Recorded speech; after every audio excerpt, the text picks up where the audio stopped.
किताबों से मोहब्बत करने वालों को बताएंगे, कराची में आलमी कुतुब मेला 18 दिसंबर को सजेगा। कुतुब मेले में सिंगापुर और यूएई, मलेशिया समेत 17 ममालिक भी हिस्सा लेंगे।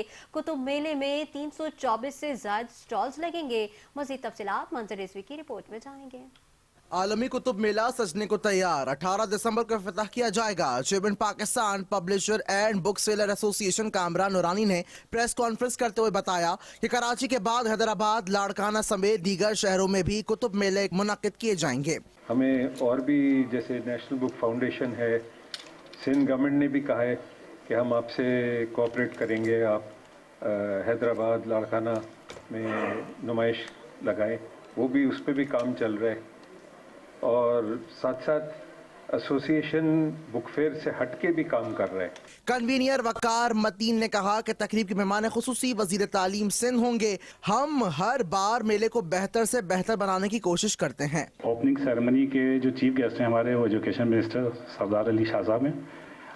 उनकी बहुत मोहब्बत है कि उन्होंने टाइम दिया और इस प्रोग्राम में आने के लिए रजामंदी उन्होंने दी।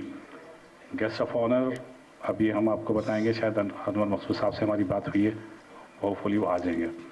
तो इंशाल्लाह ये 12 बजे 18 तारीख जुमेरात को वहाँ पे आप लोगों से इंशाल्लाह मुलाकात ज़रूर होगी। 5 रोज़ा आलमी कुतुब मेले में मुशायरा, तकरीरी मुकाबले समेत दीगर प्रोग्राम्स भी मेले का हिस्सा होंगे। मुंतज़मीन ने हुकूमत से कागज़ सस्ता करने की अपील करते हुए कहा है कि कागज़ सस्ता होगा तो कुतुब की मांग भी बढ़ेगी। कैमरामैन गुलफाम शेख के साथ मंजर रिजवी, 5 न्यूज़, कराची।